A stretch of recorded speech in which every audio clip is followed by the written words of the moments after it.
Your station for the South Coast. AM 1420 WBSM.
AM 1420 WBSM presents Spooky South Coast with your hosts Tim Weisberg and Matt Costa. All right, off to a rousing start there. Welcome to Spooky South Coast. Tim Weisberg here, along with science advisor Matt Moniz. And normally we have a flashy theme song there. We'll add it in post, as we say in the business. But we are here to talk with you about the paranormal, as we are each and every Saturday night. And again, no opening theme aside, that doesn't mean that we don't have a great show for you. It's been a busy week in the paranormal. Happy Thanksgiving weekend to everybody out there. And now is a time when we give thanks for all of our blessings in life. And, of course, we give thanks to the Spooky South Coast audience for tuning in each and every week, both live here on WBSM, watching us on Spooky TV at SpookySouthCoast.com, and also downloading the show on iTunes. Again, let me reiterate, over 1 million times since the beginning of October alone. That's just impressive. It's like we took all the numbers that we had going into that month and just switched. Just went switched. I mean, doubled. I said switch because I was watching the cameras on Spooky TV at SpookySouthCoast.com. But we are going to talk about something tonight that's, controversial would be a word that could be used to describe what's been going on this past week. For those of you unfamiliar, Aaron Houdini is a descendant of Harry Houdini, and he is an illusionist and an escape artist in his own right, and he's also a paranormal investigator, and he has dropped a bombshell in the paranormal community this week with claims of a specific location that is faked evidence, and specific investigators who were involved in the faking of that evidence, and a huge backlash ensued. We're going to talk to Aaron coming up in just a little bit here on the program for a brief amount of time. I do want to say here right at the beginning that there were numerous parties that were involved in Aaron's original claim, and also who have popped up to challenge those claims and have been challenged by Aaron themselves as well. And we put out feelers to everybody involved in the story that I could think of, that I could find connected in this web. Normally, I don't get wrapped up in the quote-unquote paranormal drama. I try to avoid that, but sometimes certain cases and certain situations pop up on our radar, and when I see an opportunity to almost allow Spooky South Coast and our show and our audience to be a mediator for something, I try to reach out and offer our airwaves as a way to do that. And I could see from where this whole situation was going that there was a need for somebody to step in and to ask the pertinent questions that needed to be asked. I'm not trying to say that, we are in a loftier position than other people in the paranormal and that we should be able to do that, but we're in a unique position here because we are on broadcast airwaves and we have a responsibility to be fair and balanced. We have rules we got to follow. Because we're not on a Fox News station. But sorry. What's the matter? Truth hurts? Yeah, we're not going to get into a political discussion here. But, we do feel a responsibility to present all sides whenever we talk about anything. Now, we may not do it within the context of a specific episode. if we have somebody coming on who says that, Bigfoot is the love child of Elvis and Barack Obama, we will let that person have their say. Goonie goo goo. And we will ask the questions about, what kind of proof do you have, and where did you come up with this theory, and try to convince me as a representative of our audience. And then we may have somebody. I'm a skeptic as well. About that in particular. Well, and then we'll have a future edition maybe where somebody will come on and debate that. So we don't disallow any particular viewpoint here on the show. So I did send out feelers to everybody involved in this to see if they wanted to come on, and I used the term defend their positions, and a lot of people came back and said that they didn't feel the need to defend their position because they felt like there's no basis to Aaron's claims and they didn't need to defend anything. So we will talk with Aaron and we will get his side of the story, and I'm going to try to ask some of these questions that we feel need to be asked as part of this discussion. But I don't want people to think either that this one particular case that we'll be talking about, the Poasttown School, is going to be the focus of the entire show. We're going to talk with Aaron about this until the 11 o'clock news break. And then coming up in the second hour, I want to open up the phone lines and open up the discussion between ourselves here and the folks in the chat room at Spooky TV on SpookySouthcoast.com. And I want to get into the idea of, do we need somebody to call out fraud in the paranormal community, and B, if we do, did I say A first? I hope so. I hate when I say A and then 2. Speaking of people who need to have credibility, that I would lose all credibility as a host if I did that. But on the other side of it, we also want to find out who should be the people that do that if that's the case, and what should be the qualifications of going forward with that. So that'll come up in hour number 2 if you want to share your thoughts on this. And if anybody wants to get involved in the discussion at any point in time, we always have open lines here on the show as long as we're talking about the context of what's being said. If somebody wants to come on here and say a personal, they want to give a personal attack on somebody, it's not allowed. We're about finding out the truth here on the show. We're about presenting all sides of the argument here on the show. Save the personal drama for Facebook. That's where it doesn't even belong there, but if it belongs somewhere, that's where it belongs. So, but if you have intelligent, thoughtful questions, information that you want to have in order to make your own decision up, then feel free to call in 508-996-0500, 1-877-996-1420.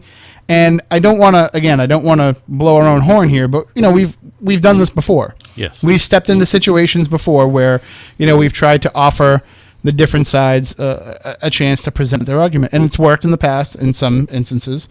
I think back to that episode about the Native Americans being upset about the board game company making a game about King Philip's War.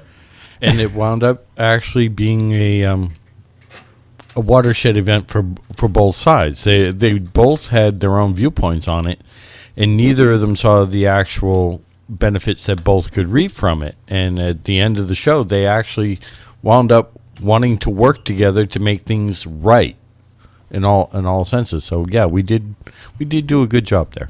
So the thing about that too is that you had two sides that couldn't have been further apart going into it, and we were able to just bridge the gap through conversation. And I think that that's the benefit of doing this program, is that we can bridge the gap through conversation, and we can help people overcome their differences. I don't know if that can happen with what's been going on in this situation. So we'll get into all that in just a minute. We do have a call on the line here, and it's the news line, so I want to check it out and see who it is just in case.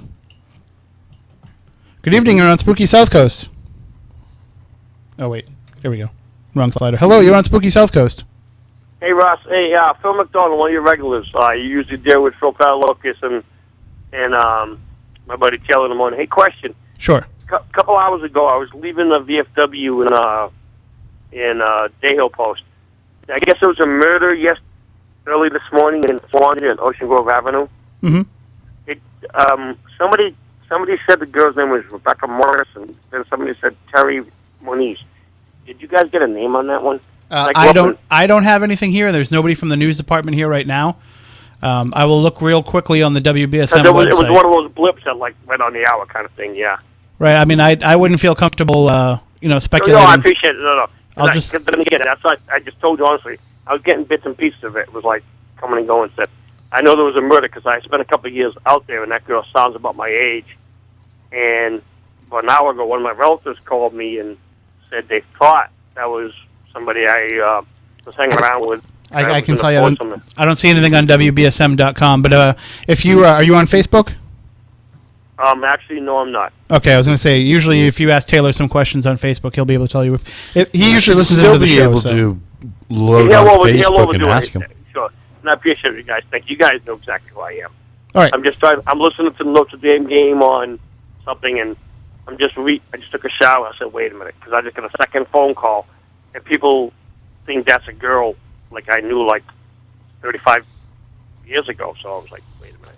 All right, if anything, that'd be sad. If we get anything, line, you guys always do a great job, and happy holidays. Thanks, you too. Bye-bye. Bye-bye.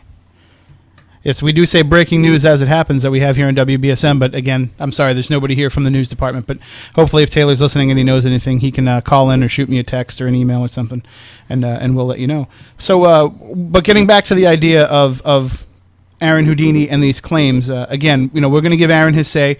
We also have a statement that we'll read later on in the program from some of the people that he's making accusations against. And basically, we're going to try and cover as much of it as we can in about a half an hour's worth of time. There have been people who have gotten back to me and said that they can talk about this more freely next week, that there's something that's keeping them from being able to join us and discuss it now. I don't know whether that be, that they're still waiting for certain documentation to come in, if they're waiting for, for certain legal reasons that they have to wait. There's a variety of different factors that could play into that. So if we do have the discussion tonight and it plays into the need for a follow-up show next week, then we can do that. Because this is going to be a topic that I don't think is going to go away easy. And while normally we don't hang our hats on getting involved in this kind of stuff, I think it's important to follow up, because we can use this as a test case of what does happen when you do make a claim against a haunted location for faking evidence, or against a particular paranormal investigator or group for faking evidence. And I do want to state from the outset that I am not in this tonight to launch any attacks myself on anybody. I'm just going to try and ask these questions as fair and balanced as I can. If for some reason I do feel like I'm getting partial and I'm not towing that line, Moniz, if you pick up on it, rein me in. Chat room, anybody there? Callers, 508-996-0500, 1-877-996-1420. I want to make sure that we do this as close, as neutral as we can. Because I don't want anybody coming back and saying that we were taking one side over another, because we have no dog in this fight. The one side that we have to be on is the side of truth.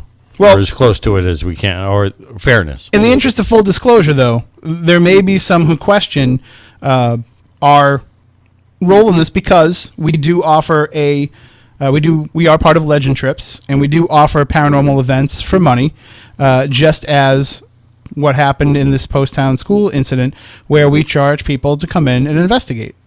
But I mean, obviously, our format is different than the way that they do things.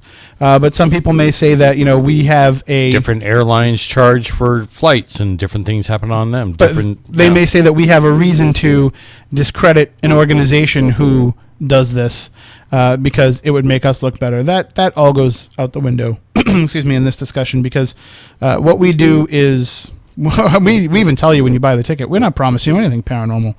And by doing that, we don't feel the need to have you have anything paranormal take place. It's great if it does, but we're trying to sell you a good time. Yeah, we're promoting actually the history of the places that we go to. And I just want to, in the interest of full disclosure, say, yes, we do have a stake, a financial stake in a company that takes people on paranormal investigations. But we're not going to let that cloud anything here. And I don't, you just have to be truthful with it right out front. Oh, saying that we make money doing this? I think we're lucky if we cover our costs of putting it on. But if you wrote a book about the Roswell crash with your own theories in the Roswell crash, and we had somebody on the show who had an opposite theory and took umbrage with yours, I would want you to say, or I'd want to state at the beginning of the program, that you wrote your own book about the Roswell crash and have your own competing theory. You know what I mean? Okay, it's just noted. In the journalism business, we call it full disclosure. Gotcha. Because that way there, you can't be accused of being biased if you're upfront about it. Well, you still can be, but it helps your case if you're upfront about it. Yeah, we call that CNN. All right. Well, I think what we're going to do is we're going to take a break, and we're going to get Aaron on the phone. And I don't know why I'm trying to load up over here on the computer. They're going to commercial Didn't music. work the first time. Yeah, since it didn't work. But so we'll take a break. We'll get Aaron on the phone. When we come back, we'll get right into the discussion about the Poasttown School, about Aaron's claims, and we'll ask some of the tough questions. And hopefully Aaron doesn't mind and he's willing to answer them. And when we do come back again, the numbers are 508-996-0500, 1-877-996-1420. If you have questions that you want to ask, again, but I reiterate, no personal attacks here. If you do that, we're going to boot you right off the air. So stay tuned. We'll be right back with more here on Spooky South Coast. Good, but life looks even better. This is Kelly Price. Blacks have a higher occurrence of stroke. Why is that? Call 1-888-4STROKE or visit www.strokeassociation.org. Time lost is brain lost. A public service message brought to you by the American Stroke Association and the Ad Council. Placement agency, can I help you? Hi, I'm looking for a job. What field, sir? Secretarial, clerical, data processing? Yeah, something in the space travel industry. Space travel? Maybe a crew job on a starship. I'm pretty familiar with warp drive systems and the teleportation room. Well, I'm not sure we have anything in that area, sir. Come on, it's not like I'm asking for a captain. Okay, let's take a step back. Did you finish high school? Yeah, my federation doesn't recognize your educational system. Maybe we could find you something else. Are you by any chance bilingual? Fluent Martian and a little bit of Venusian. Okay, could you hold on? I'm going to connect you to someone who speaks that. Sure. High school dropouts earn an average of 42% less than graduates. Hello? Some earn even less. Stay in school. Give yourself a chance. For more info, go to OperationGraduation.com. Brought to you by the U.S. Army and Ad Council. If you've ever wanted a truly spectacular diamond ring, you'll want to visit Jared. There's something you should know about me. That's because this Friday through Monday, when you purchase your diamond at Jared, you'll receive up to a $1,000 reward toward the purchase of a beautiful diamond setting. Choose from thousands of diamonds and have your own one-of-a-kind ring created right here at Jared. Get set in diamonds this Friday through Monday for a reward worth up to $1,000 only at Jared. It can only be Jared.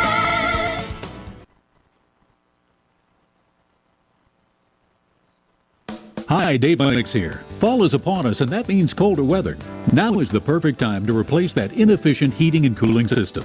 Lennox is offering a rebate of up to $1,375 on a new high-efficiency Lennox home comfort system, so you'll save money today and in the long run. It may also qualify for state and local incentives. So call 1-800-9-LENNOX or visit Lennox.com to find the Lennox dealer nearest you and get comfortable today. Lennox dealers include independently owned and operated businesses. It blew books off shelves from 20 feet away and scared the socks off some poor librarian. Turn on all your lights, lock the doors, and pull down the shades. Spooky South Coast is back. This looks extraordinarily bad.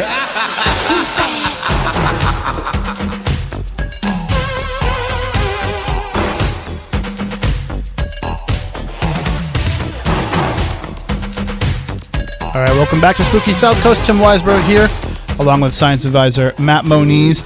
And joining us on the line is Aaron Houdini. You know him from his work as both an escape artist as well as a paranormal investigator. And he joins us on the program right now, I believe, for the first time. Good evening, Aaron. How you doing? Good. How are you?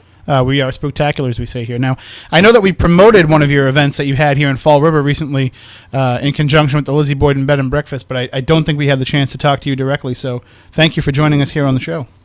Thanks for having me.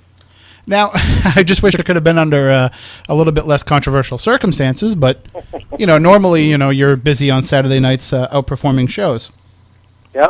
So, I got to ask you then, how was your week? Been very good. We've got a lot of company in. We've had a few Thanksgivings here and there, different family members, and we're all getting ready. Tomorrow's our big one where the whole family comes together, and that's at my house. Well, and of course, there's been quite a bit of controversy going on this week, and you knew that heading into this. You did spend some time debating publicly about whether or not you should reveal the information that had come to you, and I mean, just talk a little bit about that struggle internally with the decision to basically, go forward with this information and I don't want to say eliminate a place as a paranormal destination, but essentially, you've got to take into account you're ruining the reputation of this place. Yeah. Well, I like to think they ruined their reputation. Well, sure, yeah. In my opinion, everything's all this. Most of it is in my opinion. When I come out with the facts, it was tough. Nothing about this was easy. The Weissmans, the people that own Poasttown School, were my friends. Mm-hmm. It was not easy. I began debating this hard and heavy. The last weekend I was there, I had a show on a Saturday night. Friday night we were there setting up, and then we had to end early because a group was coming in to investigate.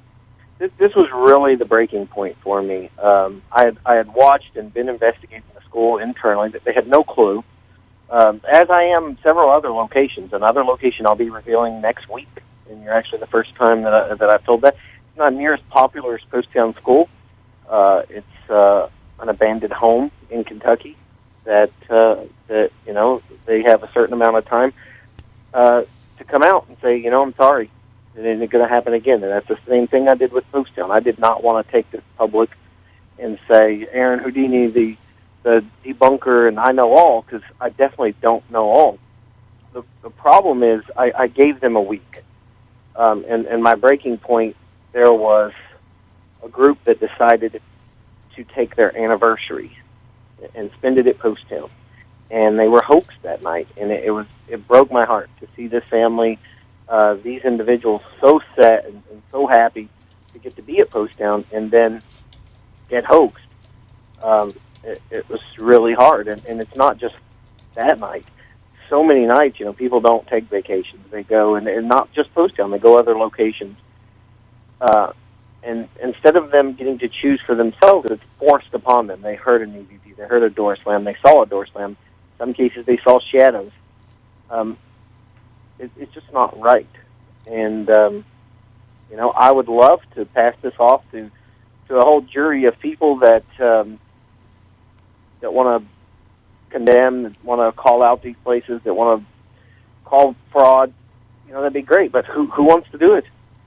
Nobody wants to take that. So, and that's what my whole life I've followed Houdini and tried to what I hope would make him proud. And this is a part that's really hitting hard and weighing on my heart. And I just felt it was time. Well, I mean, like you said, you knew that there was going to be a backlash from it, and you did give people a chance to respond. Now, when you did come out with this information, with this report, as you deemed it, on your Facebook page, you put it up there, and you laid it all out on the line of what you knew to be instances of fakery and what other people had provided you for information. And I've noticed that post is no longer up. Yeah, I had to actually take it down. Doing what I do in magic, I have a lot of kids. You could easily go through my friends list and see that maybe even close to half of the people on my friends list are kids under the age of 16. A lot of my family's on there. A lot of kids from my hometown, probably 500 kids from my hometown in the area, where I go back there and do a lot of things. So it was hard to allow it to continue outside of me just making it my permanent job to sit there and focus on what people are putting on there. And my family are seeing people threaten me more than vulgar words. And it was being constant. Well, I'd say for the most part, 80 to 90% of it was all positive and people thanking me. And then I had the 10% where people were cussing me and threatening me. And then other fans were taking up for me, and then they were getting threatened.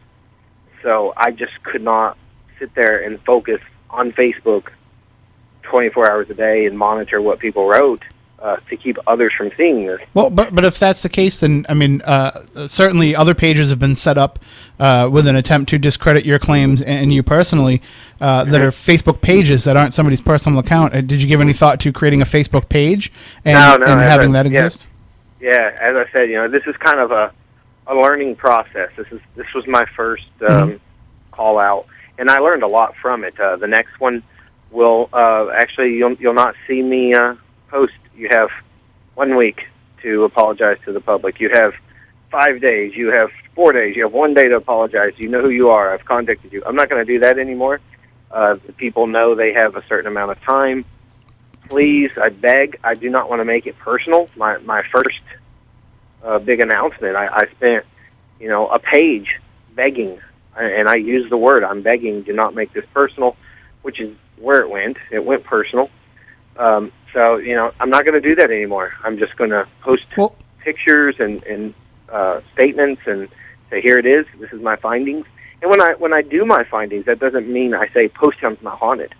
I don't know any place that I say is haunted. I've got a lot of people saying, well, he said he's been 700 locations, and I've not been to 700 locations. I've investigated several places many times. But you did say that you've been on over 700 investigations. Yes, over 700. And I have to question that number. Yeah. it just sounds like an awful lot. I've done this since 1995. 1995. Imagine you guys doing this almost every weekend. If I'm not doing paranormal, you're talking to somebody here that's been doing it for close to 30 years. Yeah, Okay. my co-host Matt Moniz. Yeah. Now, are you doing it Pretty every much week? on a weekend basis, yeah, every and weekend. And you've not hit 700? Oh, well over. Okay. So you see, this is all I do. I don't have another job. Well, I'm not saying that you didn't do 700. I'm just saying, I see that number and I say, wow. And I try to explain my difference in not finding what you guys call evidence. My evidence is conclusive. I can't argue. Okay, wow, I've seen a ghost. This is paranormal. I have to see to believe. Mm-hmm. I have thousands and thousands and thousands of EVPs, as you guys call them, that I can't explain. I've heard lots and lots and lots of things that I can't explain. But I've never seen anything I can't explain. Gary Galka, who supplies Ghost Adventures in a lot of places with paranormal equipment, actually invented a device called the RT EVP, real-time EVP recorder. I, myself, me, and Dustin Perry was the first two people to ever use the RT EVP. If people are going to trust me to use their equipment before anybody else gets it, I have a feeling I know just a little bit about what I'm doing. So when people get winds and cold spots and audio that they can't explain and they rule it as EVP, that may be evidence to some. I would never disagree with that, and I could never say that Poasttown is not haunted. These are my findings. It was thousands and thousands and thousands of kids that went to school there. If energy is going to be high in any place, it most certainly would be Poasttown. Sure. A school where all these kids go in and out. I could never rule that. My caution is I saw them fake evidence. I heard them laughing about it. I heard them tell stories about how they got this group and that group. I know where they put their audio recorders. I know where they yelled sound down. I know how they set doors so they would slam. I know how they did the shadow person that showed up on several different TV shows. I know how they did all those things.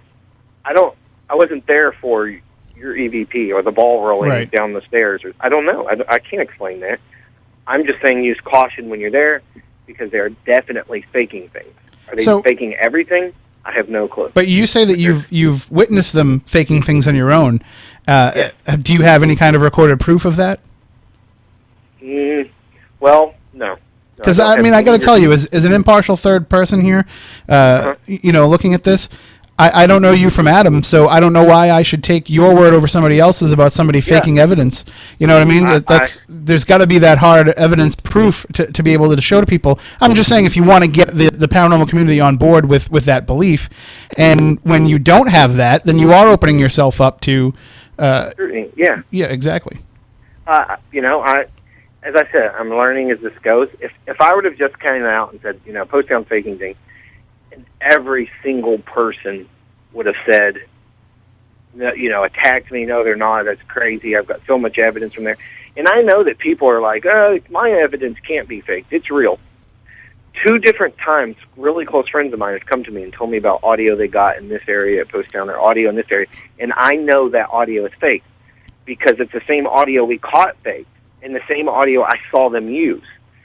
So I know that people are like, oh, he thinks all of our evidence is fake. It's not. I'm not telling everybody their evidence is fake. I have no way of knowing that. But wouldn't it be a lot easier to explain to people who are kind of coming in late to the discussion if you still had that original report posted up there? I think by taking it down and by not making it available somewhere else. Anybody that wants it, email me at AaronHoudini@hotmail.com and I'll send it right to you. That's great of you to do that, but I mean, you know that most people aren't going to take the time to do that. They're going to make that judgment before, they have that opportunity to contact you. Well, I mean, that's at this point, it's learning for me, and I could not post it back on my Facebook because it would start all back up. Well, let me tell you this: if you want to send it to me, I'll put it up on the Spooky South Coast page, no problems. That'll work. Okay. That would be no problem whatsoever. That way, if people want to see it, they can go there and they'll have an opportunity to read it. And I was reading on a page, I think it may have been your guys' page or somebody's page, that said that, I took all these testimony from people and then I excluded part of one person's testimony. Do you know what I'm talking about? Right. There's been an accusation made that you are protecting somebody that was involved in this. That's not true. I'll tell you my version of the what's going on there. I know of 3 people being involved in faking evidence. That's Daryl, Jay, and Daryl's wife, Brenda. They have DVRs in their living room. She calls and tells them or texts them where people are, and that's how they keep from getting caught or seen. They've been caught so many times sneaking up on people, and then they're like, oh, wait a minute. I just want to clarify. When you say their living room, they live on the property? Yes. Okay. Just to make sure, you don't want people to think it's that elaborate of a setup that they're 10 miles away and they're beaming stuff back. No. They live on the property, and where a majority, I could send you pictures right now and video that's on YouTube of people getting EVPs. Okay, so how can we conclusively say this is evidence of an EVP when inches below them is the people's living room and they're watching TV? Right, it's a fair question, but at the same time, you can't say that it's not just because of that reason either. That's true, and I've said that from the beginning. I am not the person to say 100%. All I can say is I've caught them doing this. I know where this comes from. I know how to do this. I even offered to pay. I'm going to pay the attorney. I'm going to pay the contractor. I'm going to pay everything. $10,000 if I cannot come back in there, recreate the shadow, show where they put the recorders. They find any 4 people. I'll bring the 4 people in. They listen for the EVP. Once they get the EVP, then they got to prove what I did, where it come from. And I won't even move the recorder. I'll put it back where it was. Well, there's $10,000. There's so many things that I want to get to in terms of the story, but you're only giving us a brief amount of time to speak with you tonight. So I'm hoping that we can cover as much of it as we can. Mm-hmm. One of the things that's come up as a result of this is there has been a story that came out on globalparanormal.com, Chuck Manning's website. We did invite Chuck on to share his thoughts on this, but he said that he's just a reporter, that he doesn't want to debate on this topic. But he reported that it was told to him that the whole reason this whole thing came about was that you were upset over ticket sales not being what they were supposed to be for your last event there, and that this is your way of kind of lashing out because they didn't reach their end of the bargain. I just want to get your thoughts on that. Yeah. Yes and no. The ticket sales weren't what they were supposed to be. Mm-hmm. Daryl offered to pay me for the full ticket sales. So 70-something people showed up for the show. He offered to pay me for the other 130. He did that once before to other people, and he always pays. That's not the issue. I have the email where I told Daryl, no thank you, not interested at that point, we'll be good down the road. Right now, I just want you to go to Poasttown's page. Don't even say faking evidence. Don't mention Aaron Houdini. Don't mention anybody. Just say, hey, some things that happened at the school brought to my attention. Apologize. Say it'll never happen again. I can lift my heart, know that we've done the right thing here. That's it. I have the email between us. And he refused to do that. And he did offer to pay me. In the process of all this, 2 days after my show, we were leaving Poasttown. All the flyers were inside Daryl Whitman's vehicle. I saw them. When I asked him about them, he said that he was going to give them to teams to distribute, but he had never got around to it. It really kind of made me curious why I paid for so many flyers, and yet he didn't at least just dump them out, do something with them. Mm-hmm. Looking into that is why I found out Mid-Ohio Convention, why there was only 50-something people there. Why at Creep, why at all the conventions that I've been a part of or been to there's just a handful of people. I've seen as little less than 10 people at events he's had, and I've seen as many as 50, which was Mid-Ohio. The reason being is he has a restraining order, a court order that he can't have events in the building. And if he gets caught by the city advertising them, then he goes to jail. He has 3 contempt of court. They told him on the 4th he will go to jail. Well, now, instead of this just being hearsay, I have an email from Jim Fox, who is the Butler County Department of Development, Building and Zone Division, Zoning and Flood Manager, saying that he is in contempt of court, and they are filing paperwork to find him in contempt. That's when I realized why he doesn't advertise, why he didn't hand out flyers I paid for, why he doesn't put anything in the newspaper, why he never advertises at all. Because if he gets caught, he goes to jail. So the 2 stories fell into one another. Next week, when I pull the place out, when I call them out, if they don't do the right thing, it won't be anything like this. And I know these people really well.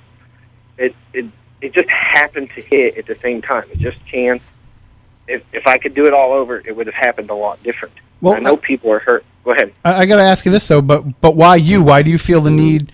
I mean, the Houdini connection aside, why do you feel the need to put yourself in this position where you have to be the one to call out these places and these people? Morals. It's just to the point where it's my morals. I think last year and the year before, I did more paranormal conventions than any other person. Any other person. Weekend after weekend, I talked to people, and they told me about their ghost stories and their paranormal evidence and everything paranormal. And then those people leave, and then I'm standing there at my table with another investigator or another paranormal celebrity or somebody there, and they're making fun of these people. Oh, well, they had this, they had that. Now, everybody doesn't do that. I'm not saying that everybody does that, but week after week, I'm chipped away, till I'm at the point I can't take it anymore. I think the truth is just the way to go. And all the lies, all the faking is doing nothing but hurt the entire paranormal society. And it's masking it. And as soon as we're truthful, as soon as we get rid of all the shenanigans and all the craziness, and we start at a nice level foundation of truth, the odds are we're going to get something that society in general will accept a lot sooner. Well, again, we are up against the clock here, and I know that you only could give us a certain amount of time. Can you stay with us after the news break and talk a little bit more about this? I'll probably have like 15, 20 more minutes. Okay. How long is the news break? At 11 o'clock, we're going to hit a 6-minute news break, and then we come back right after that. Okay. Because one of the things that I want to discuss with you is the fact that this moved very quickly from being a calling out of the location and the people involved in this location to becoming very personal. I mean, immediately people were attacking you personally, and but at the same time, you also came back, and there's been some I'll say retaliation almost on your part as well. It seems like people have pushed you to your limit, and you've responded in kind. Yeah, and that's and that's what it is. And I know I've even put something on my Facebook. I know I've said things that I regret that wasn't anything to do with this issue. But when people are threatening your lives, when they're telling you that did someone specifically threaten your life? I've had 3 threats on my life. One person said they were going to find out where I live. The other person said that they were coming to next week's show. They know where I was going to be.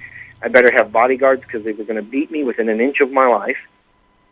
The other person wrote Bridget, my fiance, and told her when they found me, they were going to beat me to death. So have you passed this information on to the police? Yes. Okay. All three to the police.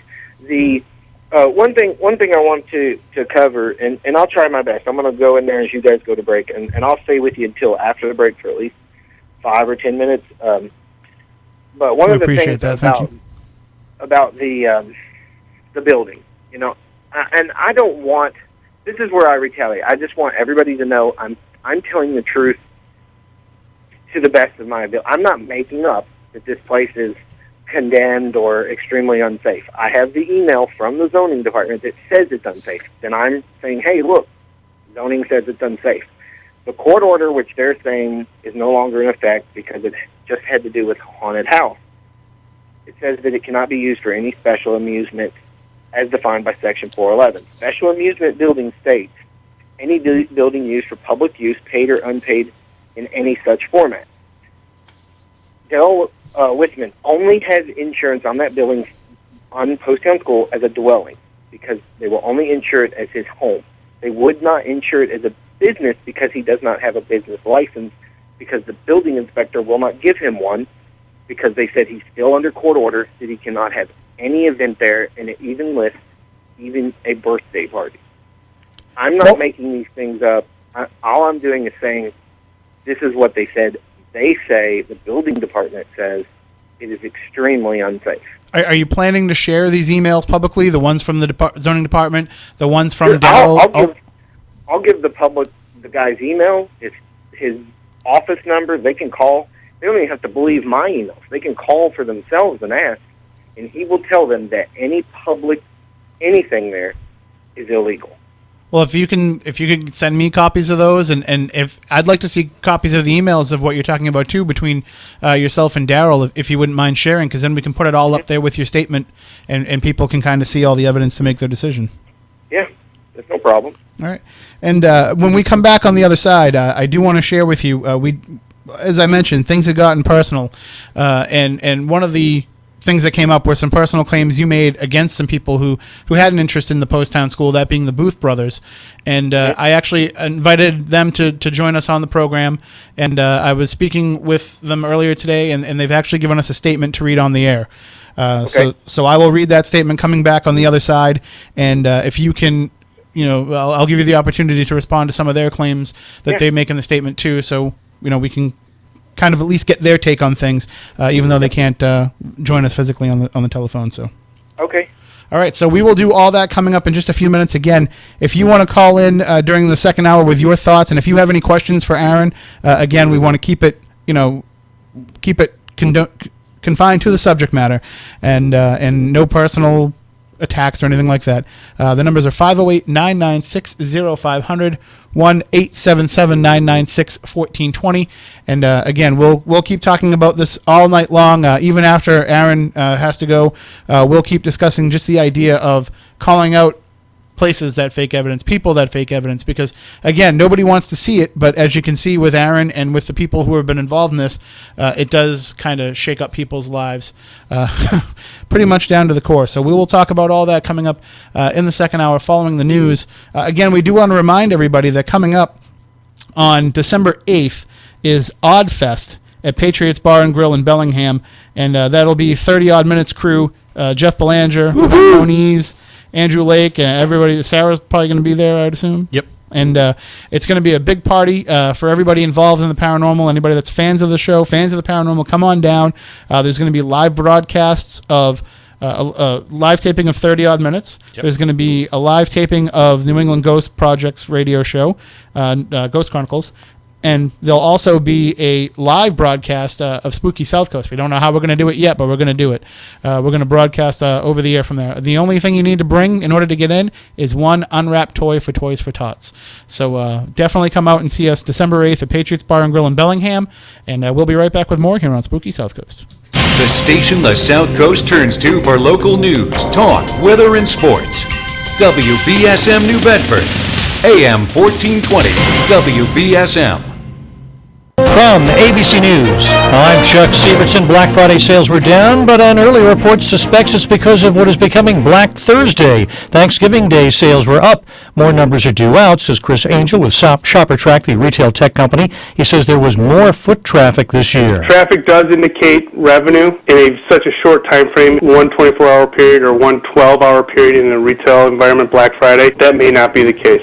across the entire spectrum of the holiday season, I believe it will be the case. ShopperTrack says a total of 307 million shoppers visited stores just on Black Friday, spending more than $11 billion.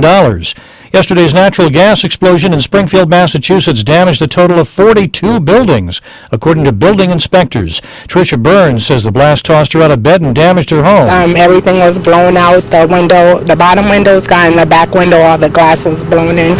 The gas explosion injured 18 people, and the investigation continues. The second-in-command of Hamas, which governs the Gaza Strip, says the Islamic militant group won't stop making weapons in Gaza or smuggling them to the territory. ABC's Matt Gutman in Tel Aviv. It's the third day in the ceasefire. It seems to be holding, and not only that, but gaining momentum. Israel, as part of the agreement, said that after a day or two or three, it would start easing some of the restrictions on Gaza. So we've seen fishermen head out farther out to sea than they were allowed to before. Farmers in the Gaza Strip are allowed to go closer to that border fence with Israel than they were before. The drawing just happened. Tonight's Powerball jackpot is the fourth largest in its history, at least $325 million in the jackpot. And the winning numbers are 22, 32, 37, 44, 50, and the Powerball number is 34. A bill giving more protections to gift card buyers and users expected to be announced by Senator Richard Blumenthal of Connecticut on Monday. It would ban gift cards with expiration dates. You're listening to ABC News. It was like any other night. You locked the doors, turned off the lights, and went to bed when suddenly it strikes. The dreaded late-night low battery chirp. Not again! And the nightmare. Eliminate low battery chirp for good with Kidda worry-free smoke alarms. The sealed-in lithium battery lasts 10 years, and each is designed to help you choose the right alarm for the right location in your home. Rest easy with Kidda's worry-free smoke alarms. Available at the Home Depot. Visit worryfreealarm.com. Does your basement or crawl space have a damp, musty smell? Well, watch out. That's a sign of too much moisture and not enough ventilation. And that can mean increased mold growth and the buildup of harmful toxins and gases. Don't bother with a dehumidifier. It just circulates the same unhealthy air. Get the Wave Ventilation Unit. It will transform your home into a drier, healthier environment. Satisfaction guaranteed. Call 1-888-964-WAVE. That's 1-888-964-WAVE. Dying after being taken off life support.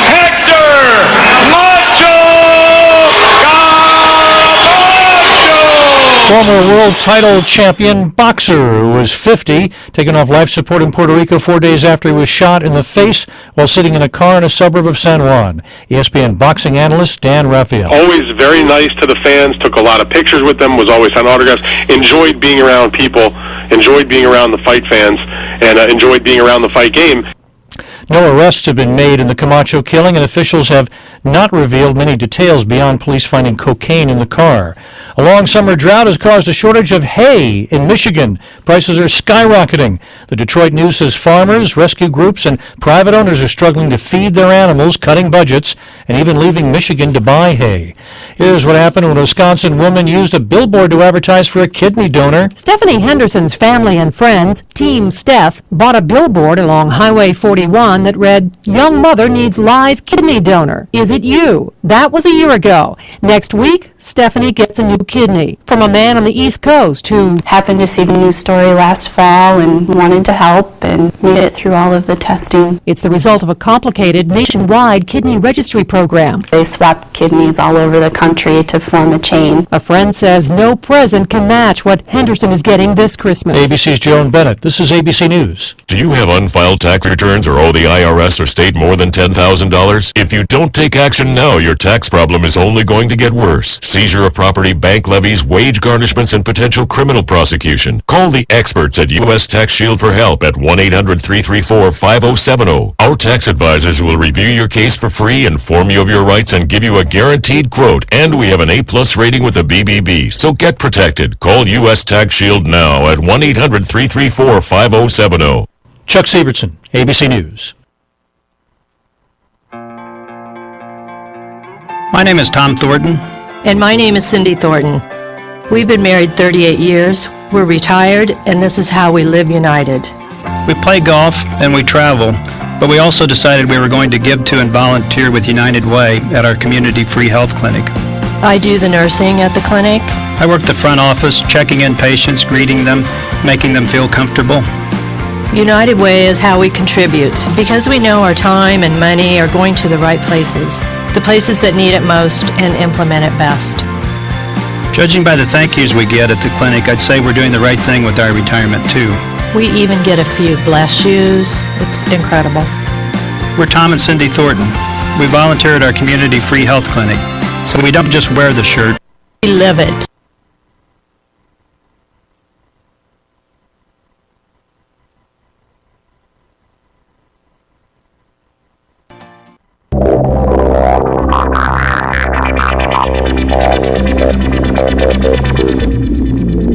The station the South Coast turns to for local news, talk, weather, and sports. WBSM New Bedford, AM 1420, WBSM. Arr, mateys! Welcome to the ocean. I've sailed the seven seas 100 times and found something I like even more than me treasure. 'Tis the ocean, beautiful and clear. Right now I be sailing over the Great Barrier Reef. It just shivers me timbers thinking of all the fish and coral below me. Wait, what's that floating by? A plastic bag! By Blackbeard's eye patch, that's disgusting. Why did you know that many of these things come from folks throwing them carelessly on the ground? It be true. Lend us a hand by always recycling and disposing of your trash properly. Boys, get the plank ready. Somebody's gotta dive in and get that bag. Any volunteers? All right, fine. I'll do it myself. Cannonball! Find out what you can do to help keep the oceans healthy at keepoceansclean.org. Brought to you by the Keep Oceans Clean Alliance and the Ad Council. AM 1420, WBSM presents Spooky South Coast with your hosts Tim Weisberg and Matt Costa. All right, welcome back to Spooky South Coast. Tim Weisberg here, along with science advisor Matt Moniz, and we are discussing with Aaron Houdini the report that he had this week of the Poasttown School and the people involved with the ghost investigations there faking evidence, and we're responding to some of the claims that have been made in his report and some of the claims that have been made against him. And Aaron, one of the things that I want to do clear up, if we have just a minute, is I know a lot of people have kind of attacked the idea of you using the Houdini name. And that's something that people have been using to kind of go after your credibility. And if you can kind of just explain to people the connection between yourself and Harry Houdini. Yeah. My aunt, my mom's side of the family were Fozzards. It's Fozzards. They married into the Houdini family through Houdini's brother, Theo Hardin, who he had changed his name to Hardin. So that's where I come in, through Theo, not through Houdini. And I say that, the Booths and others who insist on calling me Aaron Sullivan now, every show I do, every show for 11 years, at the very beginning, whether a big show or a small show, whether a private party or a casino, I tell the story of how I changed my name from Sullivan to Houdini. I tell the relation. So I'm not too sure what their angle is of it's not like I kept it from the public. My Facebook profile will tell you that it's not been updated in over a year. Actually, when Bridget was still pregnant, I talk about her being pregnant on there. It tells the whole story of me being Aaron Sullivan and the relation. With that said, the Houdini family and the Reiner family, which is Betsy's family, Houdini's wife, they are 100% behind me. They accept, celebrate, approve of everything I've done. I do nothing but honor Houdini. Houdini was actually more brutal than I have been about this whole debunking thing. He was much worse. He didn't have Facebook back then. But I'd almost guarantee you he was applauding me. The family, as far as Houdini and me, my last born name being Sullivan, not sure their angle. Not really sure on all that. Is it a stage name or is it your legal name? My legal name is Houdini. It's how I vote. It's on my driver's license. It's on my Social Security card. My son's name is Amadeus Houdini. Bridget's last name will be Houdini. Everything. I mean, people want to see my license, I can post that and just cut out the personal stuff. And of course, you bill yourself as the last living Houdini. Is that accurate, or is that just showmanship? No, that it was accurate until Amadeus was born. I was the only person with the last name Houdini. Now he's born, right, because so that's two of us. We need to specify for people that might not know. Houdini was not Harry Houdini's name; it was his stage name. That's true. He had actually never legally changed it. There's a little bit of news and scrutiny here and there that he never changed it, but he also, before he passed away, had talked a lot about his last name being Weiss. It's so funny because when he began debunking people, they started calling him Eric Weiss. They wouldn't call him Harry Houdini. So it's, the showman side of me, as soon as I saw them start calling me Aaron Sullivan instead of Aaron Houdini, I was a little bit amazed and at the same time like, wow.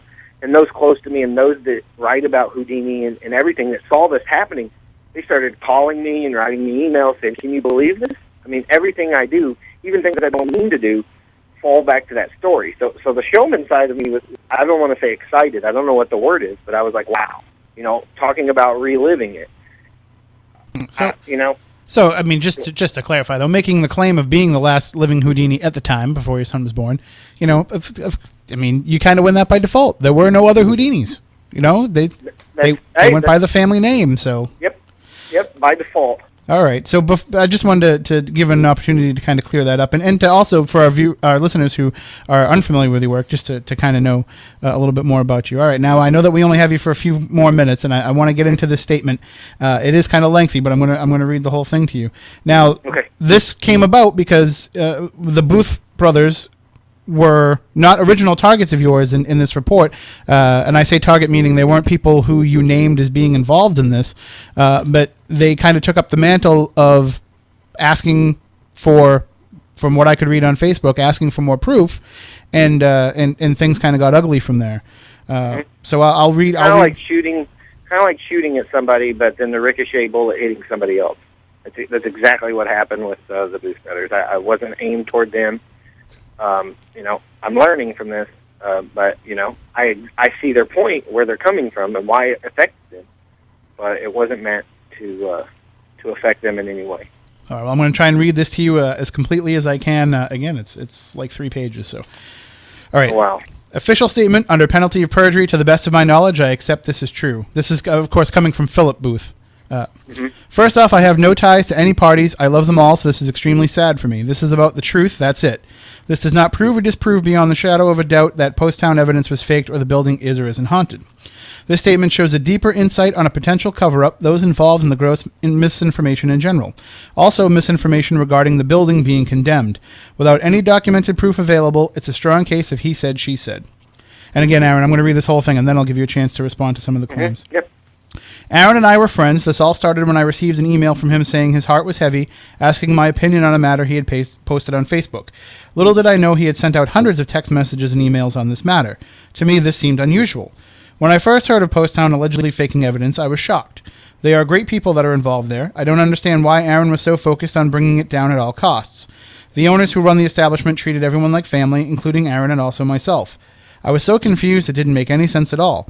Aaron had stated he was on a quest for truth, and no matter what or who, if he caught anyone committing paranormal fraud, he would report it, friends and all. I talked to the owner. He told me his side of the story, stating that Aaron had 4 months ago being worried about someone faking evidence and had asked Houdini for his advice and to keep it confidential.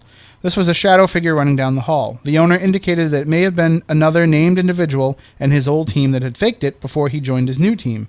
After reviewing numerous emails that I received between the owner and Aaron, I began to think perhaps there may have been personal reasons involved regarding an October 27th Halloween gig gone sour. Why? Because 7 to 8 emails were dedicated to complaining about complications from the past gig, and a paragraph was dedicated to talking about Poasttown involved in faking evidence. And then Aaron quickly jumped back, saying that this was not the issue at hand, and continued about the restitution of $70 from flyer costs. This did not sound like Aaron the Truth Hunter that was now posting his crusade all over Facebook. Aaron posted, quote, 2013 Houdini's coming will show no mercy, end quote. The problem started when I wrote and asked Aaron and asked him to keep this private off of Facebook and avoid public humiliation at all costs. This kind of thing would damage Poasttown badly. I asked Aaron for proof of these allegations. Any legal case in the world would require solid proof. It concerned me when I did not see any hard proof posted anywhere of this evidence being faked. Aaron then posted a reward for $100 gift cards for any fraud info and then a $10,000 challenge, which he withdrew and deleted hours later. This was days before any potential proof was supposedly revealed. Why start all this if there was no solid proof yet? When Aaron finally posted the quote-unquote evidence, the post had started to cause a negative backlash within the paranormal community. The post was deleted in 2 hours. Never felt one man should ever play, quote, judge, jury, and executioner, especially without proof. It was all he said, she said at this point. Still feeling something was missing in this picture, my wife Ivana began to cross-check the witnesses and received correspondence back to them directly. However, their statements included 2 others, one of whom was alleged to be involved with faking of evidence. This was not included in Aaron's version of Ramona's statement, Ramona being one of the witnesses that provided information, right? As it had originally appeared. It was not the original, not signed or notarized. He said that if she had not seen it with his own eyes, it was invalid, but however, there were 3 witnesses confirming this, and Aaron was not present in the other testimonies either. So the main testimony was what Aaron saw. The reason we were confused is that we noticed Ramona's name was spelled like Ramona with an O. It was missing the A.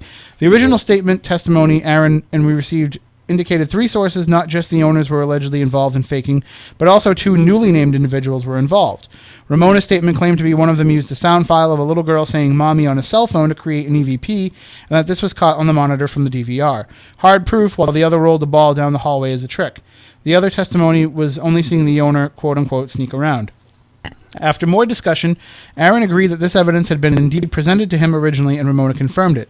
So why was it left out? Especially when the so-called fake shadow figure had been sent to My Ghost Story, and this other individual had been warned by Ramona not to use it. This evidence was the one that the owner was worried it had been faked when he talked to Aaron initially. In fact, the individual responsible apologized later on Aaron's Facebook thread for it, but later the whole post was deleted. This evidence was actually used as evidence to invite other groups to the venue. This is crucial if it was faked. This evidence was also used in the Booth Brothers program Children of the Grave 2, but being a small scene, less than 3.5 minutes, it was not a big issue since it did not hit the network potentially till 2013, allowing them to remove it. We were convinced openly that this evidence had been real, and Aaron agreed, and we did not know about it, which Aaron now says we faked ourselves. However, Aaron said that the owner had faked it, and the owner said the individual with his old team may have faked it, and the other testimonies confirmed the same individual as well. Discrepancies had appeared in the story again, except for this one individual that had been confirmed by 3 witnesses. Again, here we go, the last page. I approached both of the newly named individuals. This was hard for me since one wanted to work with us, and I was worried about credibility. This individual came forth. He explained, quote, it was a joke. Everyone saw me at the end waving. It was never used as hard evidence. He contacted Ramona, and they came to an understanding. The one individual named outright denied all the allegations until I eventually convinced him to come forth and work on moving forward. He contacted Ramona via cell or text, and he said, thanks for throwing me under the bus. Also, we must remember he apologized to Ramona on Facebook earlier for allowing it to go to My Ghost Story. He later made a statement on Facebook, but soon deleted it. With not much hard proof of fakery, Aaron did the Darkness on the Edge of Town radio show, stating that he had gotten a condemned court order to shut down Poasttown.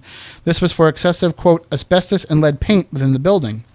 Actually, the court order was from 2006, and for a sprinkler code haunted attraction violation 411, mentioning nothing about the other hazards. Aaron had known then potentially about these hazards when he still performed there. When asked for proof, he still hasn't provided it. Now Aaron seems intent on continuing defamatory statements of slander, including, quote, cheating on our wives, only one of the Booth brothers is married, and of them faking evidence, flip-flop statements and lies, and claiming we are sending him hate mail wishing he was dead. He also attempted to implicate Phillip's wife in, quote, covering up faking of evidence when she had been the one spearheading the 10-day investigation into this matter. One more time, proof please, and full disclosure. He also states that we have a hate group. It is actually a site dedicated to people so they can find out the truth and let their thoughts be heard, since he deletes all comments and posts contrary to his version of the story. This page is not personally affiliated with us at all. We released all correspondence with permission to the site to get the truth out. As far as us telling others not to hire him, he voluntarily bowed out of Fox City's Paracon, and his agent let him go due to the high risk due to his current outspoken and reckless behavior. He's even gone so far as to say that I harassed his mom. Aaron's mother contacted me and we discussed the situation. She's a big fan and I begged her to talk to her son and help him, as I also did ask his fiance. Mom had not been aware of what had been going on at all according to her email, but she told me no matter what, she will always believe in the paranormal and no one convinced her otherwise. Bottom line is there is very little proof, if any. It's all he said, she said. The strongest information uncovered has been the, quote, new individual involved, and Aaron left him out due to their friendship. No solid proof of asbestos or lead paint provided. Unlike him, everything I have put in this letter has the documentation to back it up. Respectfully, Phillip Adrian Booth. So, again, apologies for reading such a long statement, but this is an exclusive here to Spooky Southcoast. They provided us with this just coming before we came on the air, so Aaron, I got to ask then if you have any thoughts on any of the things that are discussed in that letter. Yeah. He mentions a lot of he said, she said. I heard a lot of this individual, that individual. I will tell you names right now. The Booth brothers came to me and told me this would be bad for Poasttown. I agreed. Sure. I have no question that it's not bad for Poasttown. We'll get to the paranormal as quick as I can. I'll go over the court order. The court order states, as defined by Section 411, cannot be used further for operating a special amusement. Under that, I invite all your listeners, you guys, everybody, go to the Ohio, to the codes there, read it all, and under Section 411, it tells you that it could be condemned because of fire, water, asbestos. It could be anything. That has nothing to do with just a haunted house. He didn't pass the haunted house because of sprinkler, because there wasn't exits every 50 feet. You can go and triple check this. If you go to Poasttown, take pictures of the floor. It is all the asbestos flooring. That is why the school originally had got a new location because of the asbestos and because of other things, the lead paint. It was going to be almost as costly to replace so many things. This is from Daryl himself. Daryl told me this. From the school had originally got a new school because of all the stuff they were going to have to replace and the cost it was going to take. Just don't even believe me. Don't believe Daryl. Don't believe the court order. Don't believe anything. Just take pictures of the floor. Take a piece of the floor. It's loose here and there. If you're in there, go check it and see if it's not the asbestos flooring. Most of the investigators are sitting on that floor, kicking it around, crawling around on that floor for hours and hours at a time. Some people go back week after week after week, and just don't even take my word for it. Just go look into it yourself. As far as the Booths, they got involved because they have the fake evidence in their video. They told me, and I have an email from Phillip between myself, Nick McWethy, Brian Hensley, and Chris Dedman, Nick and Brian being Crossover Paranormal. And in that email, Phillip says, who's going to pay us for the fake evidence that's in our DVD? They wanted somebody to confess so they could turn around and sue them for what's in their DVD. That's my opinion. That's what I think. Ramona sent me her statement, and she said that Crossover Paranormal fakes evidence at Poasttown School, that she had proof of it. She gave me her whole statement. I then contacted Ramona back, and I have this email, and it says, Ramona, I can't put in the crossover stuff because I don't have any proof or any evidence of them faking anything ever. She said, I understood. I said, do you care if I leave that part out? She told me no, she did not care. All I could do is I brought in everybody's testimony. I'd seen those things with my own eyes, pretty much it. Since then, the $10,000 challenge is still up. I offered $10,000 to Poasttown School, and I said if I paid the $10,000, I would give $5,000 to Poasttown School and $5,000 to a charity of their choice.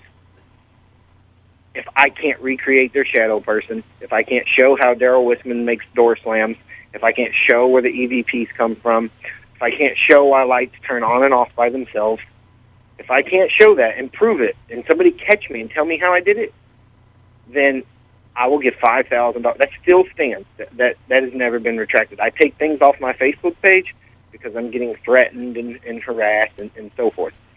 Now, with the Booth claiming, mainly Phillip, Chris has kind of stayed out of this whole thing. Mm-hmm. Phillip said that he knew Brian had committed or had faked evidence. Why didn't I put that in? He even says in an email that I have, it tells Brian to speak the truth will set you free. I wrote Phillip back and I said, I'm confused. I have no evidence on Crossover Paranormal ever faking anything, and I've investigated with those guys a lot at many different places. I've never seen them do anything. So I said, why?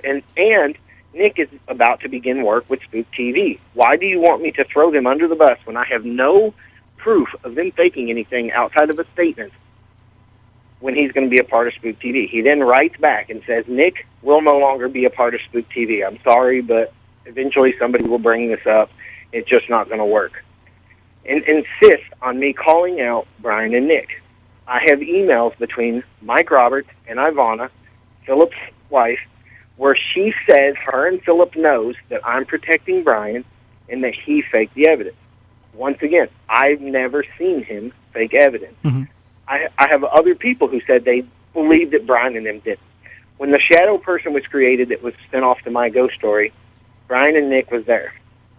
They videoed this. They end up on my ghost story. But 8 other teams have that same shadow person. Brian and Nick wasn't there with that with those teams for that shadow person. The only person that was always there every time the shadow person came was Daryl Whitman. He's the only person that was always there every time. I cannot say that Crossover has ever faked anything. I've never seen it. And I'm not going to sit there and be bullied by the Booth brothers into saying that they did just so they could get their moment of fame. That's not what this is all about. They told me in the beginning, I had made Facebook my bitch. I had taken over Facebook. It was a big publicity thing. And that's all they're doing is trying to get involved and, I believe, somewhat get somebody to confess for giving them fake evidence so they could turn around and sue them. Well, I do want to take a step back here, and in terms of this building code that we're talking about, it mentioned in Phillip's letter that it's Ohio Building Code 411, and is that the same code number that you're referring to? Yes. Okay, because I'm looking here on the Ohio.gov website, and under their codes, under Section 411 for special amusement buildings, it discusses the need for automatic fire detection, automatic sprinkler system, an alarm, an emergency voice alarm or communication system, exit marking of exits, photoluminescent exit signs, and interior finish shall be Class A in accordance with Section 803. So it doesn't actually mention anything about asbestos or any kind of lead paint involved in that. Mm-hmm.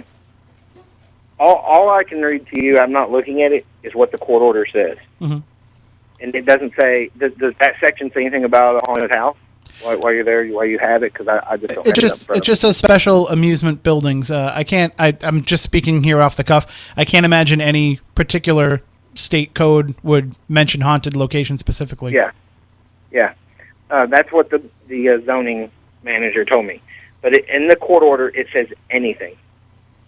This defines a special amusement building as any temporary or permanent building or portion thereof that is occupied by amusement, entertainment, or educational purposes, or that contains a device or system that conveys passengers or provides a walkway along, around, or over the course of any direction so arranged. So basically, it means that it has to be... I'm pretty sure that would fall within paranormal investigating. And it also says special amusement buildings have an occupant load of 50 or more that have to comply with these. So if it's less than 50 people in there, they may not have to comply with these. They actually told me that the school, this is now, and I'll send you the email and this guy's number so you can call, maybe get a statement from him.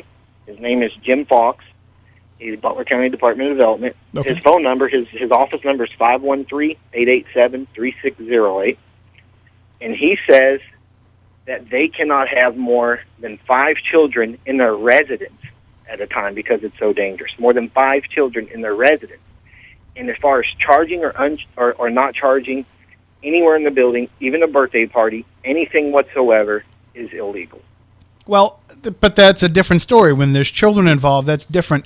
I know when there's locations where there is accusation where there is supposedly lead paint or asbestos, that there's regulations regarding children being in the dwelling, but adults, it's kind of an enter at your own risk type of situation. Yeah, and see, I didn't know too much about asbestos, or I still don't know that much about asbestos. All I know is it's dangerous and whatever. The codes that I saw when Daryl actually told me the night before my show, when he told me why the city was after him or whatever, he has 3 stickers that was put on the outside doors. Those stickers are from the fire department, and I asked him what it was for and stuff. And he said, I've got to do this and I got to do that and stuff. He didn't tell me anything about asbestos whatsoever at that time. He has a room in that school that he's fixed up like a hotel room, and that's where actually sometimes when we would go there, instead of getting a hotel, we stayed in that room. Mm-hmm. My 6-month-old, 7-month-old baby slept in that school over 6 nights, and it's full of asbestos. Just even if you don't believe me or the zoning or whatever, go in there and take pictures of the tile, take the tile off to a paint store and ask them if it's asbestos tiles. It's full of asbestos. I got a better idea. If somebody's willing to pick it up and handle it, take a piece out and send it to us, and I'll have my co-host Matt Moniz confirm whether or not it has asbestos present. He's a chemist. You could do that, Moniz, right? Before I offer up your services? Yeah, it actually is done by looking at it through electron microscope, but I've got access to stuff. Or you could just taste it. Yeah. Either way, you'll know. But yeah, no, he'd be glad to do that if somebody wants to send a sample. Again, we can't verify that it's ever coming from there. Daryl's admitted to the tiling and the flooring being asbestos. He hasn't denied that it is. He says that they told him he had to keep it sealed with wax and then it would be safe. And when I told the zoning that, they laughed. So, I don't know. I'm not a building, I don't know. All I know is they tell me it's extremely unsafe. Before we let you go, then, I don't want to get too wrapped up in the codes and all that, but before we let you go, there is some things addressed here in Phillip's letter about the personal statements, personal attacks that have been made online, and I have seen posts, and I know it's online, things can be doctored, but that you have made accusations of infidelity against the Booth brothers, or I guess in this case one brother, since only one's married, and you have made claims of them faking evidence in their films. I mean, I don't even want to ask you what your proof is of those, because in my opinion, it doesn't matter. In my opinion, just because somebody, not that I would ever condone somebody cheating on their wife, but I wouldn't question them as a paranormal investigator because they've done so. There are certain factors, of course, that would make me question somebody's personal judgment, but I want to ask you, like, why then do you feel the need to go to this level? Because when you start doing that, it makes it so easy for people to tear holes in your argument, and they'll overlook the work that you've already done and what you're trying to present if you do resort into this name-calling schoolyard stuff. Yeah, the things I was saying at the time was, and it's not just about paranormal investigating, it's about anything in general. For me to see somebody as a professional, for me to trust in that person, believe in that person, and I see them as a professional, they must conduct themselves as a professional. I'm not going to believe anything a doctor says if every time I see that doctor, he's a drunk. Well, not just a doctor, a police officer. I'm not going to let a guy that's every time I see him, he's drunk and come in and work on my toilet.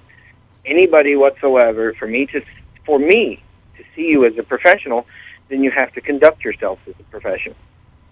I will let how I act at conventions and my shows speak for itself, and I will let how they act at conventions speak for itself. That's totally up for the public to believe. But I mean, if that's the case, then I would probably stay away then from throwing out these grenades, because, like you said, it is in your own opinion, and other people may not have that opinion. I mean, it's just I'm saying you're giving people ammunition to use against you, and that's something that you kind of have to insulate yourself against if you are going to go forward. I mean, this is just advice. If you are going to continue with calling out places and individuals that you think are responsible for faking evidence, then you just got to make sure that you insulate your argument as much as you can. Okay. Just, again, unsolicited free advice from a guy who's not sticking his neck out on the line like you are. But one of the things that will take away from this and learn then will be that when you do this, the documentation that you're speaking of, I assume that going forward you're going to kind of have that stuff ready at the beginning, as opposed to having to have it in response. Well, I've had the email since the day I brought everything out. The day I just haven't posted it or gave it to anybody. But that's what I mean is when you are going to post these. When you are going to report on what these places are, you have to have all that stuff as part of that report. All the ducks in a row, so to speak. Right. And I guess it's probably you're right. You are right. The thing why I held on to these things, and as I said many times, I'm learning from this, is that I knew there was going to be backlash. I knew there were going to be attacks. I knew that it was coming. When I sent Booth a text, he said I sent hundreds of people an email. That's not true. I sent 8 people a text asking their opinion the night before I did it, what they thought. That was Chris Booth, Phillip Booth, Bradenberry Kling, John Tenney, and 3 other people. I sent those 8 people a text, and I said, hey, I really think a lot about you. I'd like to know what your opinions are of what I posted on Facebook. Didn't ask them to reply to it, just in a text. Text me back, what do you think I should do here? I really valued the Booths as a friend. This was not meant to be an attack toward them. When it got personal, then it was a lot of schoolyard bullying and name calling, and it was just mass hysteria. Instead of it being about calling out a fraudulent location, it became more about Aaron Houdini is a fraud, the Booths are a fraud, and so on. If I was the Booth and there's some kind of law about somebody giving me fake evidence, and I put that in my DVD, and I spent thousands and thousands of dollars and got that out, and they knowingly gave it to me, I would sue somebody's ass. I would sue them. There's no question. If that was my role, and I was giving out what's supposed to be true documentaries, I see their side. I would be pissed. And that is their side. There's no other side to it. As for me, I mean, they're attacking everything I've done. Everything I've done. Aaron Sullivan, he's not even a Houdini. But I mean, aren't you? You're kind of attacking everything they've done too. That's true. And if you can go back and look, or at the post or the timing of my emails, I never said anything about the Booth. Never, not one time, until I was attacked. My email may be, or my post may be 2 minutes behind their post, but I never said anything first. And if I had it to do all over again, I would just have been, I just walked away and been like, whatever, I'll just let it. And that's what I'll do in the future. I'm going to ensure that this doesn't get personal. I did not mean for it to happen this way. Well, I'm going to ask you this then officially then here in a broadcast medium, is there anything that you want to retract from what you've stated over the past week or so? Or reaffirm? I mean, there's a lot of things I'd like, a lot of the name calling that I really would. I mean, I'm sorry if I hurt anybody's feelings, or that was not my goal, to hurt anybody, or, when I made a statement about how I didn't believe in witches. I didn't believe, I wanted to believe in ghosts. I wanted to believe that these things could happen. Somebody took offense that I didn't believe in witches. The witch hunt thing is a whole other can of worms, and yeah. I noticed that happened as soon as you use the word witch. It becomes, and it's one of the. I don't mean as a religion. I did not mean. The Occupy Houdini page said that I was attacking women. I mean, that's just crazy. Mm-hmm. That is crazy. Anybody that knows me, I go out of my way at every event and every show to show respect and to talk to people. They had people on there saying that they tried to talk to me, and I stubbed my nose in the air and walked away. I've never done that. And my dad would beat me with a tree if I would. That just doesn't happen, and I would never do that. So these things are hitting me in the heart because people that have no idea who I am, and so I would attack back. And the guy tells me that I was responsible for putting his mom in the hospital with heart failure because I said I didn't believe in witches. And that's quote, word for word. That's just crazy. That's crazy. I don't even know who these people are. And I definitely am not attacking a religion. I don't believe in spells and potions and real magic. I just don't believe in that, and that's my right. If you believe in it, then that's your right. The Wiccan religion, which uses the word witch, they're not saying those things either, but they have adopted the word witch as a word describing them. But also, and I didn't realize too much that about label was saddled on them. I understand, here. but historically that word now was they've kind of they've adopted it because of it. Yeah. Yes. Do you know where the whole term witch hunt come from? Yes. Oh. Do you know? I mean, on this subject, on me. Do you know where it started? No, I don't know how it started with yours. I actually went back to the Facebook page and tried to find where it might have come from. And Phillip Booth called me a witch hunter, and I wrote, and in the post, it was a post, not an email. I wrote, I love it. So I went, and there was a PlayStation game called Witch Hunter, and it shows a guy, and he's in a hat, and it says witch hunter, and then it says, I'm only in it for the hat. A goofy picture. So I posted that as my profile picture, and I put, I love it, or meet the new T-shirt. Chris Booth wrote underneath there, and it said, that's 2 T-shirts we're responsible for. Ha, ha, ha. My new slogan is Forever Houdini, which the Booth brothers came up with. It was a joke. That's it. It was a joke. And then the next morning I wake up and I'm attacking women all over the world. I'm literally hanging people, wanting to burn people from the stakes. It's just silly. You just found out what everybody that's ever been in the public eye has realized. And that's probably something that you knew would happen when you started calling out locations, that there would be more attention paid to what you were writing, and when that happens, you have to be a lot more careful and toe a line. And you just kind of got caught in that same mistake that a lot of people do. And I was, when I took it off, I said, I'm sorry, I did not mean to offend anybody. It was a joke. I didn't expect to wake up the next day with 200 posts saying that I was trying to burn women at the stake. Can we also correct something? Believe it or not, most of the people that are pagan or Wiccan are actually men. So predominantly, I read that. I actually read that. You happen to be speaking to one as well. And I also need to clarify too, at least in my own opinion, like, you got to let some stuff go. I'm of Jewish descent, but if somebody says, "Oh, he really Jewed me down on the price," I kind of don't really take offense in that anymore. I understand that it's still offensive of a term, but it wasn't really used with offense. Well, there was like 10 people who wrote me and told me, I was the worst person in the world because I was using the word witch hunt. And I still have them, over 100 emails where people are like, I'm pagan, I'm a witch, I am not offensive to this at all, and I wrote a lot of people, and I said, hey, can I use your story? And people say, yeah, but don't use my name. Some people are like, yes, you can use my name. People who wrote and said, hey, I'm this, and part of my group, a group in Cincinnati, had several groups in that area around the school say they're leaving their group because they don't agree with their side, and this group doesn't agree with this side.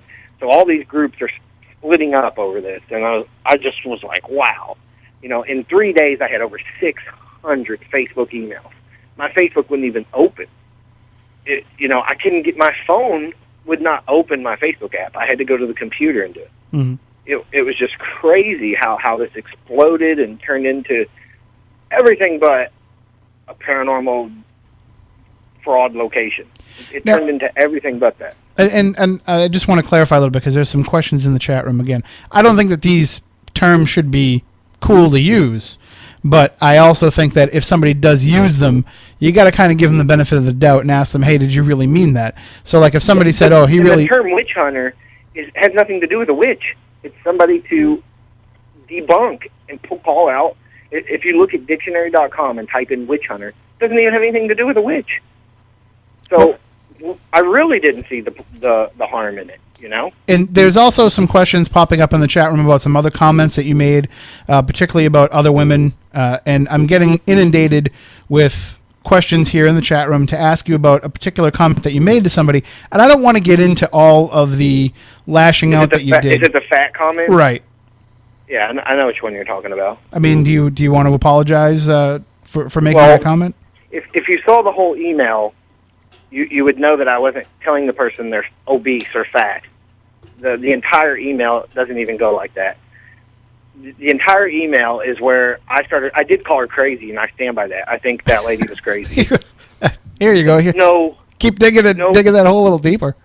Sorry. She's crazy. If you read she's that, I don't even know that person, and she's one of the persons that told me she was going to find out where I lived. But it went from, do you realize how big of an idiot you are? And I put, yes, I do, for answering all these emails that you keep writing me. Do you realize this? And I was like, schoolyard bullying. And then it got into be like idiot, dumb, piece of crap, you're fat. And it was a joke, but you can't be like, haha, fatso, like you can in real life. And those were from what I did see, you said it repeatedly. But you're not seeing the whole email. I saw what was posted on one of the pages, and that's not the entire email. So I didn't just say, "Hey, lady, you're fat." It didn't happen like that. It was you're an idiot, and I was like, "Okay, I know I am because I'm giving you this is 40 minutes of my life I'm never going to get back." And then it was like, "You're this," and then I said this, and she said this, and I said, "And you're fat." Kind of like, I know you are, but what am I? A joke, but it just didn't come across. Maybe if she was truly offended by it, then I am 100% sorry from the bottom of my heart. I don't even know who that is. I don't know if she's fat or not. I don't know anything about her. Well, All I know is it wasn't meant to be like, "Hey, fatty." I was bullied when I was in school. I was bullied. I have several obese people that are close to me. I did not mean it like that whatsoever. It was idiot, turd, piece of crap, fat. And you're not seeing the entire email that she gave out. I had to block that lady because I still firmly believe she's crazy. She wanted to find out where I live. One of the things that she's going to find out where I live and personally drive Daryl to my house. I mean, it just got... I understand. crazy, I mean, I can't really condone you saying those kind of things about somebody on the show, especially where we told people they're not allowed to call in and attack you. So in fairness, but again, we didn't mention her name either. But I got to tell you, again, some more unsolicited, friendly advice. You're in the public eye. You can't have those kind of conversations with people publicly or even privately because you never know in these days, who's got some sort of recording or some sort of, capture of the conversation that they can share. So, I mean, you just always got to be careful. Well, since then, since it started getting crazy and stuff, and people are like, "Oh, he blocked me," and I don't even know why, or I didn't block anybody unless they threatened me. There's a lot of people, like the Occupy Houdini page, like it was 32, 31 people. I just unfriended everybody that's on there. Anybody, now there's a new one, The Truth About Aaron Sullivan. Anybody that's on that page, the person who's going to run my Facebook is going to go through that page and delete every person that I'm friends with. Those pages are nothing more than hate pages. They're threatening. They are just constant threats throughout the whole page. Well, if you feel that they're threatening toward you personally, then you should notify Facebook of that, and then Facebook will make that determination. There's several people who made threats that I did the report. Facebook would contact me. I wrote an email on what I felt was happening, harassing, and so forth. And I saw where those people was like, "Oh, he reported me. Now I'm on Facebook probation. I'm on Facebook probation for 30 days. I can't have any friends for 30 days because he reported me." I'm doing that, following the steps now. But anybody that likes those pages just can't be a friend of mine because I've seen what those pages are doing. Well, I got to tell you, I mean, I have a whole nother hour's worth of discussion we could have on this, but you've already been so generous with your time and stayed with us much longer than you originally planned to. But I want to clarify one thing before we let you go. And this is one of the things that I've seen as one of the attacks against you all week, and it just bothered me because you need to have a leg to stand on if you're gonna throw a grenade. Make sure that you have your balance first, and you pull a pin. Yeah, and you pull a pin. But one of the claims that I heard leveled against you is that how can you accuse anybody of faking evidence in the paranormal when what you're doing is fake? That magic and illusion and escape arts are fake. I mean, isn't that the point? Yeah, I tell everybody at every show, the very first show, I tell the whole story of my life. I tell how I was a Sullivan, and then all of a sudden I become a Houdini. But no, I mean that aside, up my tricks. I tell people that every single thing they're about to see is fake.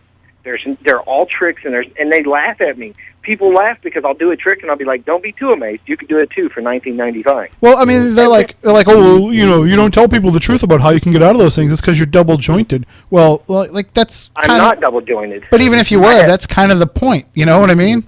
Well, for the tricks part, when I see the word escape, it's very dangerous. I've broken over 60 bones. I don't know. 30-something surgeries. I mean, I could go on and on. I'm just going to tell you this right now. People are probably going to start asking for your medical records on that. Well, I've played with for years about releasing medical records and x-rays to show people, what I go through. We carry from show to show a suitcase. It's a red suitcase. It's designated just for heating pads, icy hot, tape, ibuprofen, things like that. It's called the red bag. we carry that from show to show. If anybody thinks that I'm double jointed and I'm not dislocating my shoulder, then they're either deaf or they've never been to one of my shows. I dislocate my shoulder. The 5 shoulder surgeries I have more than proves that. I can have doctors' statements in no time that doesn't. I mean, that's crazy. But for somebody to think that I really do magic, that my tricks are real tricks, and that I have magic or psychic abilities or anything whatsoever like that, they've never been to my show and heard me give a lecture of promising them that it's just tricks, or they're crazy, one or the other. Well, you just said that you dislocate your shoulder on a frequent basis, and you're calling other people crazy? You're the other one intentionally subjecting yourself to pain. I know. I'm just being facetious. Yeah, I know. But I don't want people to think that I'm meaning disrespectful things. I realize that when I say something, on Facebook, I can't really throw out my personality with it, and people that's never met me, they don't know what I meant by it. I understand that, and I've got to be more careful about that. But in no time ever in my career, Facebook career, or even the old days, the MySpace career, have I ever purposely meant to be disrespectful. Well, let's hope that with your next announcement, which is coming up soon, that things. You have me on in a couple more weeks. We'll be talking about the same thing. I was gonna say, let's hope that you've taken from this and learned, and that we can hopefully end some of this stuff that's going on. And I don't know. I don't know where to go with it. I mean, we tried to be a sounding board for everybody to kind of have their say, and there's still a lot of space in between. But the point is, let's all get back to the same basic idea of, if there are places that are faking evidence, if there are people who are faking evidence, that maybe we do need to call them out, but we need to make sure that we have a fail-safe argument, a fireproof, waterproof argument before we go forward with it. So hopefully that'll be the lesson learned from this. And again, Aaron, thank you for joining us and for spending way more time than you planned. I'm going to get you some of that asbestos tile. Sounds good. Just do me a favor, mark it on the envelope as being, sample, so that I know when I open it not to just be like, oh, what's this? And breathe in the envelope. All right. Okay. Thank you so much, Aaron Houdini. Thank you, we'll definitely be following along with what you have in the future. Thank you. Thanks. Have a great night. Bye.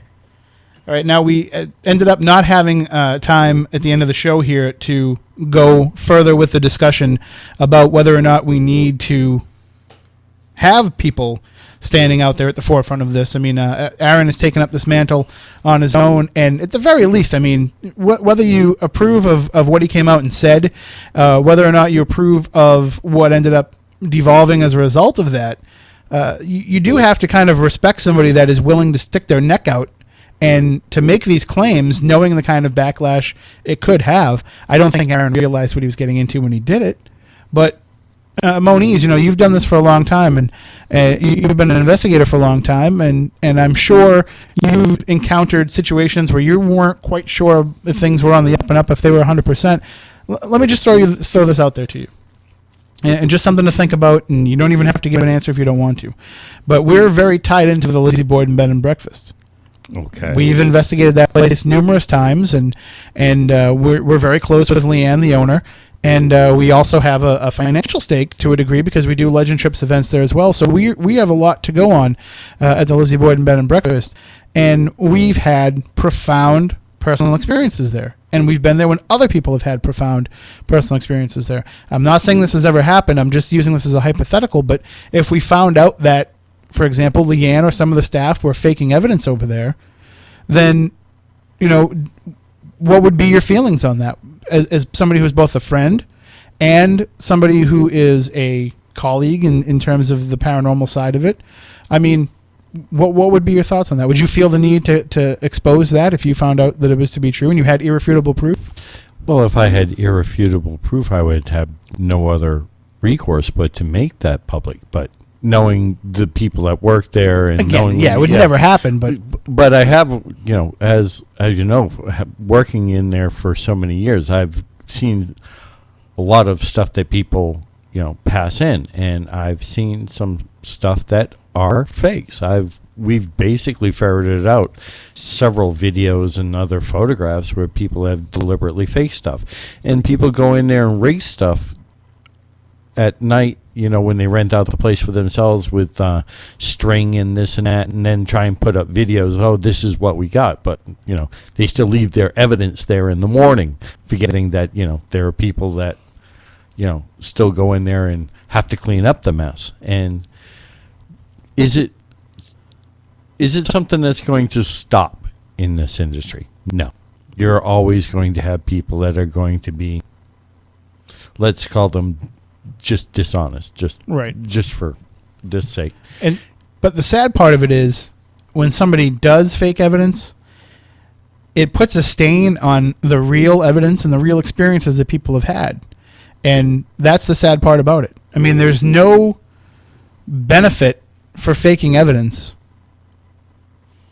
other than the person's personal amusement, or unfortunately, money or fame. I mean, you're either trying to get more money in your pocket, or you're trying to get yourself on television, or whatever demented reason you might have for doing it. But you're hurting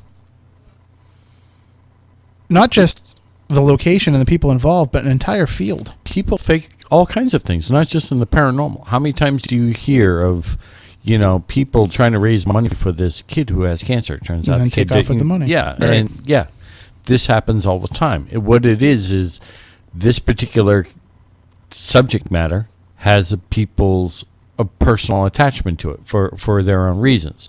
And anytime that there's personal attachment, people become vulnerable, and the people that are vulnerable will get preyed upon. That's just human nature. And I do want to clarify here again, as I said at the beginning of the show, we have no stake in how this goes, except for hopefully helping to heal a little bit. That's the only thing that I kind of want to do is put a Band-Aid on some of this bleeding. But we're not taking sides. We just tried to give everybody their chance to present their side of the argument from one side or the other. And I don't want anybody to go away feeling like there was a partiality to what was being discussed. I hope that we did a good job of raising the questions that needed to be raised. But if there are any thoughts or questions that you have about this, and you feel like they weren't answered, then shoot us an email, spookycrew@spookysouthcoast.com. Let us know how we did. If you think we did a terrible job, if you think that we, bear in mind there's a lot of material that could have been covered, but we only have a limited amount of time. There's a lot of stuff too that is going to be coming out to light publicly that hasn't yet either. So there's going to be more to this. There's going to be more documentation that comes out. Aaron said he's going to get us some of the stuff that he's talking about. I know other sides of the story are going to be presenting me with information and things that they have. So we'll try and at least keep up with this. I mean, we may do a follow-up show. I could definitely see a follow-up happening on Spooky TV with Spooky Crossroads. I would love to take the discussion to that coming up on this Wednesday. I would love to carry the discussion forward to be about what I wanted to talk about in the later half of the show tonight, about the need for people to come out and be the watchdogs of fakery. But again, we ran out of time. And I know that Moniz doesn't want to go late because, Taco Bell's only open till a certain time, and man's got to eat. So we're going to have to let it go at this point for the show. But hopefully you enjoyed the program. We had a lot of people that are new to the show. Hopefully you'll stick with us and keep checking us out. You can download every show that we've ever done on iTunes. They're all available there. We have YouTube archives of the last few years as well, when the technology is working here in the studio. And, of course, this show will be podcast and will be archived up there for people to check out as well. So let us know what you think of the show. Email us, spookycrew@spookysouthcoast.com. Follow us on Twitter @SpookySC. Like us on Facebook, Spooky South Coast on Facebook, and hopefully we did a good enough job that some of these new people will keep up with us. And we tried to keep it fair and balanced, and we brought out as much as we could. That's all what we had do. Time for. That's all we can do. So thank you for listening. Thank you for at least keeping it civil. Nobody called in and bashed anybody, so we'll see what happens now on the internet when the show is posted up there. So thank you all. We want you all to stay spooktacular. Station the South Coast turns to for local news, talk, weather, and sports. WBSM New Bedford.